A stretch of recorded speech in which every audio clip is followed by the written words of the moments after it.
Saudi തന്നാണിത്. അവൻ്റെ വിശിഷ്ട ദിവസമാണ്. എന്താണെന്ന് ചോദിച്ചിട്ടില്ല. നല്ല ഗോതമ്പ്, തവിട് കളയാത്ത ഗോതമ്പും ഈത്തപ്പഴം, തേന്, ചീസ്, പിന്നെ ഇതിൽ ആവശ്യത്തിന്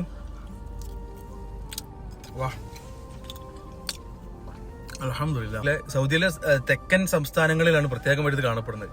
അതായത് ഇത് രാവിലെ ബ്രേക്ക്ഫാസ്റ്റ് ആയിട്ടും അതുപോലെ തന്നെ രാവിലത്തെ നമ്മളെ പ്രഭാത ഭക്ഷണമായിട്ട്, അതല്ലെങ്കിൽ ഉണ്ടോ വിശിഷ്ട ദിവസങ്ങളിലൊക്കെയാണ് ഇത് ഉണ്ടാക്കാന്ന് പറയുന്നത്.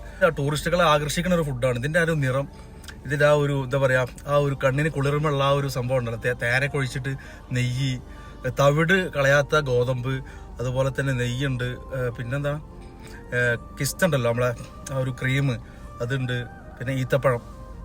3-4 ഐറ്റേ ഉള്ളൂ. അതുകൊണ്ട് ശരീരത്തിന് ഒരുപാട് ഗുണങ്ങൾ, അല്ലെങ്കിൽ നല്ല പുഷ്ടിയുള്ള ഭക്ഷണമായിട്ടാണ് ഇത് കാണുന്നത്. അപ്പോൾ നിങ്ങൾ ലൈഫിൽ ഒരു തവണയെങ്കിലും കഴിക്കാൻ ശ്രമിക്കുക. ഇതൊക്കെ കഴിക്കാതെ പ്രവാസ ജീവിതം മതിയാക്കിയിട്ട്, അല്ലെങ്കിൽ നിർത്തിപ്പോയിട്ട്, അല്ലെങ്കിൽ ഒഴിവാക്കി പോയിട്ടുണ്ടെങ്കിൽ പിന്നീട് ഇത് ആരെങ്കിലുമൊക്കെ പറയുമ്പോൾ നമ്മൾ ഇങ്ങനെ മേപ്പോട്ട് നോക്കി നിൽക്കും. നമ്മളെ നാട്ടിൽ ഉണ്ടാക്കാൻ പറ്റിയ ആൾക്കാർ ഉണ്ടായിക്കൊള്ളട്ടില്ലേ.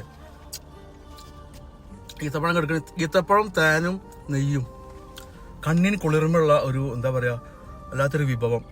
ലൈഫിൽ ഒരു തവണയെങ്കിലും കഴിക്കാൻ പറ്റിയത് അൽഹംദുലില്ലാ എന്ന് പറയുന്നത്.